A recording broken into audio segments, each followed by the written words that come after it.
اللهم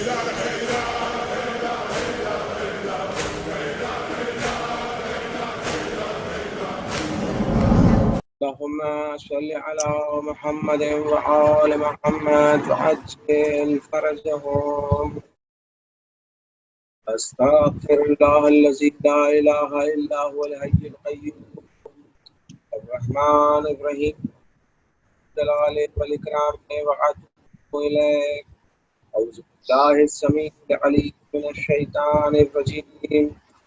بسم الله الرحمن الرحيم. اللهم كن لوليك الحجة ابن الحسن صلواتك عليه وعلى آبائه هذه الساعة وفي كل ساعة وليا وحافظا وقائدا وناصرا ودليلا وعينا حتى تسكنه وارزقا طوعا وتمتعه طويلا. صلوات اللهم صل على اللهم صل على محمد. محمد وآل محمد.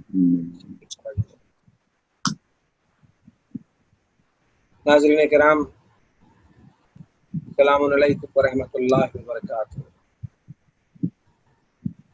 روزے کے احکام و آداب کے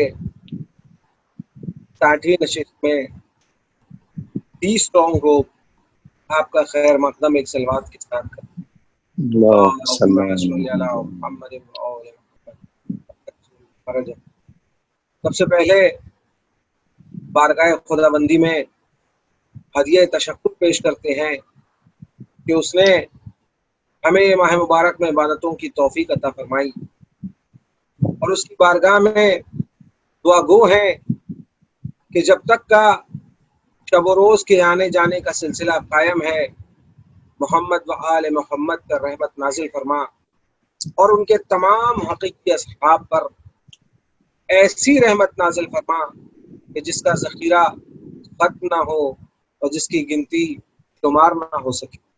ایسی رحمت جو فضاؤں کو پر کر دے اور زمین و آسمان کو بھر دے۔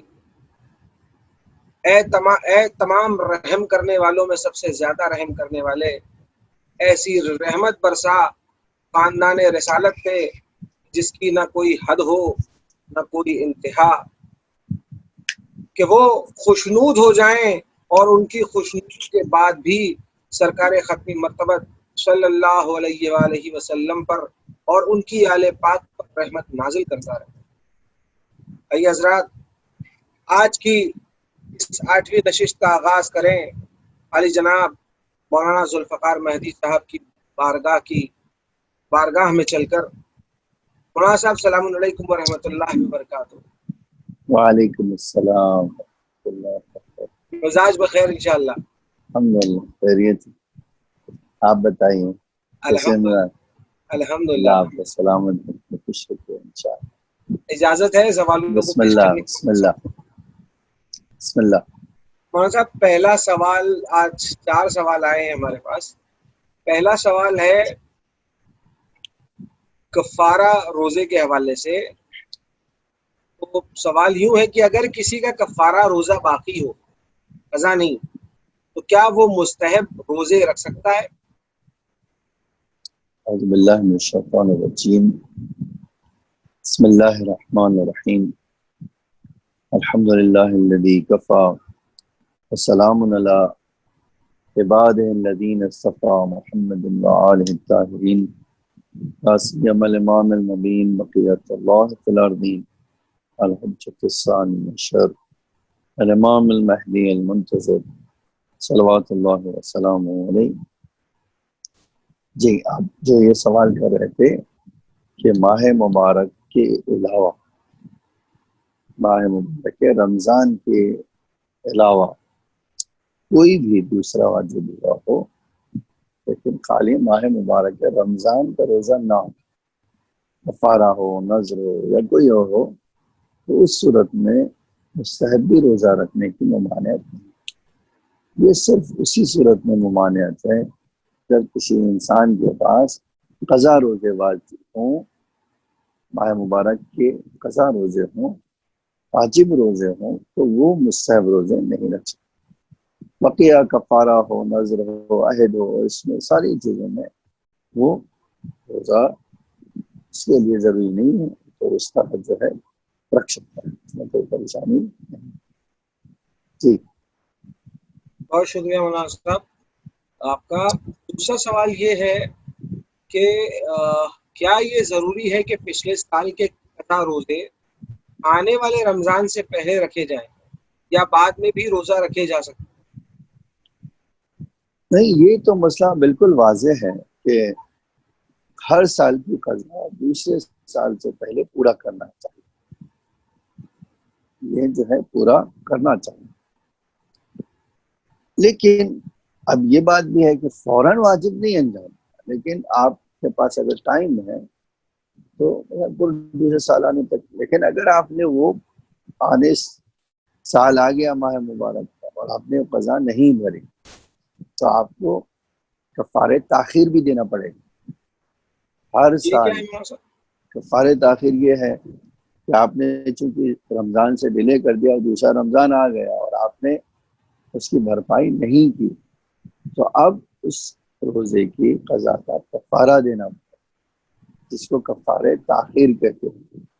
کفارے تاخیر یہ ہے کہ 750 اناج جو ہے آپ کو فقیر کو دینا ہے، یہ جو ہے اس کو کفارے تاخیر کہا ہے۔ تو اب یہ بات یاد رہے کہ اگر آپ نے ڈیلے کیا اس روزے کی قضا کو تو آپ کو کفارے تاخیر دینا ہے، اور کئی سال کا واجب ہے، تو بھی ضروری ہے کہ کفارے تاخیر آخری رمضان کی قضا کریں اور تاخیر کریں، اور آئندہ سال بقیہ اب وہ ڈیلے ہوتا جائے گا اور آپ کے اوپر وہ واجب ایسا نہیں ساقط ہو جائے گا۔ ہاں، اب دوسرے سال میں کیا ہوگا، صرف کفارہ نہیں ہوگا لیکن وہ قضا آپ کے اوپر واجب رہے گی، رہے گا، اس سے چھوٹ نہیں ملنے والی ہے۔ ٹھیک، مطلب ہر روزے کے بدلے میں بدلے میں 750 روپے دینے ہیں اور اس کو 750 گرام اناج۔ اچھا 750 گرام اناج دینے ہیں۔ جی، شکریہ مولانا صاحب وضاحت کرنے کے لیے۔ تیسرا سوال یہ ہے کہ ایک یہ ایسے مومن کا ہے جو ایک مزدور ہیں اور وہ کہتے ہیں کہ میں کنسٹرکشن کمپنی میں کام کرتا ہوں اور ہم لوگ کا کام دھوپ میں ہوتا ہے، کیا میں روزے چھوڑ سکتا ہوں ایسی حال میں اور بعد میں اس کے بدلے قضا روزے رکھ سکتا ہوں؟ دیکھیے اس میں آغا سستانی کہتے ہیں کہ اگر اس آدمی کے پاس جو اس طرح کا ہے اور اس کے لیے یہ روزہ رکھنا بڑی شدید مشقت کا سبب ہے، جی جو مشقت عام طور سے جھیلی نہیں جا سکتی، اور تکلیف کا سبب ہے، اور دوسری طرف وہ کام اگر اسٹاپ کر دے تو اس کے لیے کھانے کی، اور روزانہ والا انسان ہے، مزدور ہے، تو اس کے لیے کھانے پینے کی مشکل آ جائے گی، اور وہ اب تیسری صورت وہ کام بدل سکتا ہے یا نہیں، تو یہی فرض کرو یہ ماہ مبارک میں کام بدل دے اور آسان کام پیدا کر لے۔ اگر یہ تینوں شرطیں نہیں ہیں، دیکھیے پہلی بات تو یہ کام بند کر دے 1 مہینے کے لیے، یہ جی نہیں ہے، دوسرے کام تبدیل کر دے، یہ بھی نہیں ہو سکتا ہے، ٹھیک ہے، پھر تیسرے برداشت کرنے کی طاقت نہیں ہے اس صورت میں، اس آدمی کے پاس اس گرمی میں روزہ رکھے اور بلڈنگ میں مٹیریل لے کے چڑھے یا بلڈنگ بنائے، یہ تینوں چیز اگر نہیں ہے تو اس صورت میں وہ روزہ چھوڑ سکتا ہے اور بعد میں اس کی قضا کرنا ہوگا، ٹھیک ہے، لیکن یہ سخت کام ہے، اور ماہ مبارک کا روزہ ایک بار ٹال دیتا ہے اگر کوئی تو مشکل سے قضا ہوتی ہے، تو اگر ان صورتیں ہیں اس کے پاس تو وہ آپ کر لیں۔ شکریہ مولانا صاحب وضاحت کے لیے۔ ناظرین آپ نے دیکھا کہ شریعت نے کتنی آسانی رکھی ہے کہ اگر جیسا کہ مولانا صاحب نے وضاحت کی وہ بعد میں بھی روزہ رکھ سکتا ہے اگر اس کے اندر یہ 2-3 چیزیں پائی جاتی ہیں۔